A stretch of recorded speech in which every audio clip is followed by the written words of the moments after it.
বিশ্ব ইজতেমা ময়দানে আসন্ন জোর ইজতেমা নিয়ে দুই পক্ষে চরম উত্তেজনা দেখা দিয়েছে।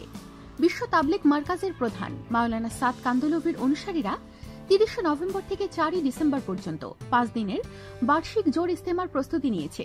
আয়োজনটি প্রত্যাখ্যান করে সাদ বিরোধী কাউমি আলেমরা 7 থেকে 11 ডিসেম্বর পাল্টা জোর ইজতেমার ঘোষণা দিয়েছে।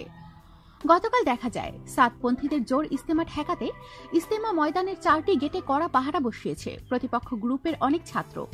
সাদপন্থী তাবলিগ জামায়াতের কয়েকজন অনুসারী সংবাদ মাধ্যমকে বলেছেন, তারা আগামীকাল থেকে জোর ইজতেমা করতে মরিয়া। তারা সঙ্গে মই ও দড়ি নিয়ে আসবেন।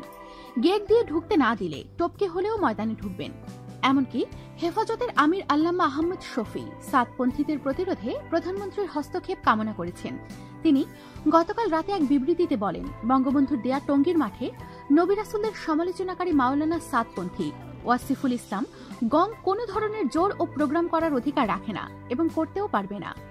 সাদপন্থী জামায়াতের শীর্ষ আলেম ও মজলিসের শুরা সদস্য ওয়াসিকুল ইসলাম সংবাদ মাধ্যমকে বলেন, সরকারের সঙ্গে উভয় পক্ষের আলোচনায় ইজতেমা ময়দান আপাতত খালি রাখার সিদ্ধান্ত হয়েছিল, কিন্তু একটি পক্ষ 7 থেকে 11 ডিসেম্বর জোর ইজতেমা এবং 18 থেকে 20 জানুয়ারি বিশ্ব ইজতেমার ঘোষণা দেয়। তাই আমরা 30 নভেম্বর থেকে জোর এবং 11 থেকে 13 জানুয়ারি বিশ্ব ইজতেমা অনুষ্ঠানের সিদ্ধান্ত নেই। আমরা এই অনুসারে এগোচ্ছি।